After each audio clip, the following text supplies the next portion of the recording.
La consommation en énergie ne cesse d'augmenter. En France, l'énergie provient essentiellement des énergies non renouvelables responsables de la dégradation de l'environnement. Des mesures sont mises en place pour limiter cette consommation et l'impact environnemental.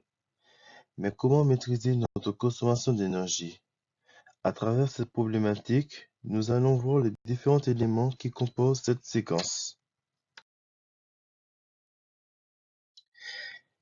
Il faut savoir qu'on distingue deux sources d'énergie.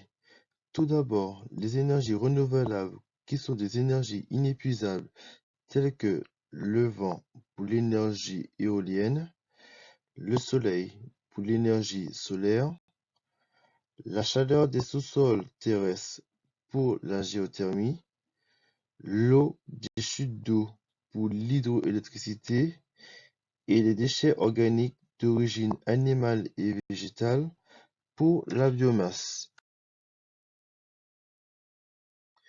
Ensuite, les énergies non renouvelables, dites énergies fossiles, qui sont des énergies issues de la combustion des matières organiques il y a des millions d'années, mais qui s'épuisent petit à petit à l'échelle des temps humains.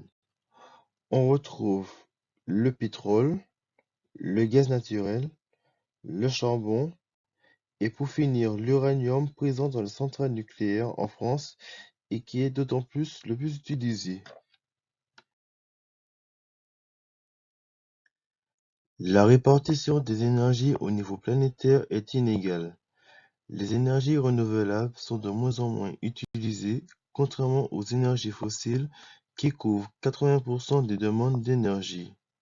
D'autant plus, les pays les plus producteurs et consommateurs se retrouvent au Moyen-Orient, en Asie-Pacifique, en Amérique du Nord et en Russie. Sachant que la France produit de moins en moins, sa situation reste quand même favorable.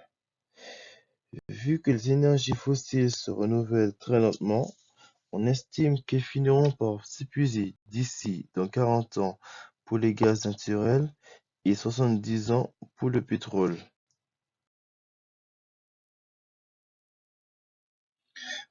Au-delà de ça, l'utilisation massive des énergies non renouvelables contribue fortement à la production du dioxyde de carbone qu'on appelle CO2, responsable de l'augmentation des gaz à effet de serre.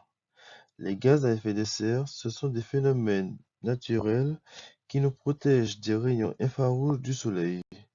Mais à forte concentration, elle est la cause principale du réchauffement climatique. Les conséquences de l'augmentation des gaz à effet de serre vont entraîner la fonte des calottes polaires qui engendrera la montée des eaux des océans et provoquera des inondations, des érosions des côtes, un assèchement des sols dû à l'évaporation des plans d'eau, une augmentation des températures entraînant une hausse de 2,5 degrés, des changements climatiques tels que l'apparition des tsunamis ou la canicule.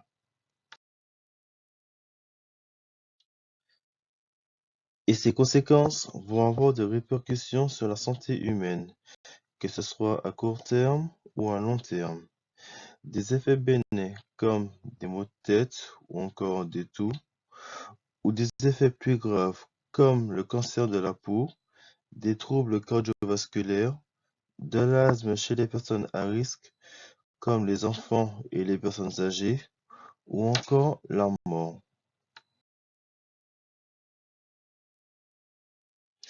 Pour faire face à la surconsommation des énergies, des mesures ont été mises en place pour les maîtriser.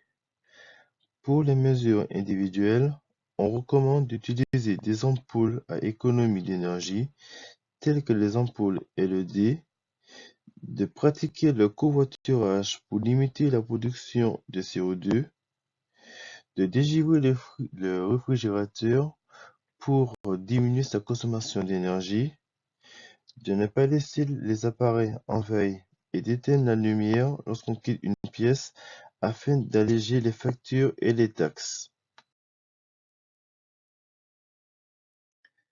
Pour les mesures collectives, on peut adopter un système bonus-malus pour l'achat de véhicules neufs en fonction du taux d'émission de CO2, de développer des transports collectifs pour réduire l'émission de CO2, aménager des pistes cyclables ou de parking pour développer le covoiturage, lire les étiquettes présentes sur les appareils électriques lors de l'achat, comme les voitures, la télé, le réfrigérateur, qui informent le consommateur sur la quantité d'énergie qu'il consomme, de mettre en place un crédit impôt pour l'acquisition de matériel de chauffage utilisant des sources d'énergie renouvelables ou pour l'achat de matériel contribuant à améliorer l'isolation de l'habitat.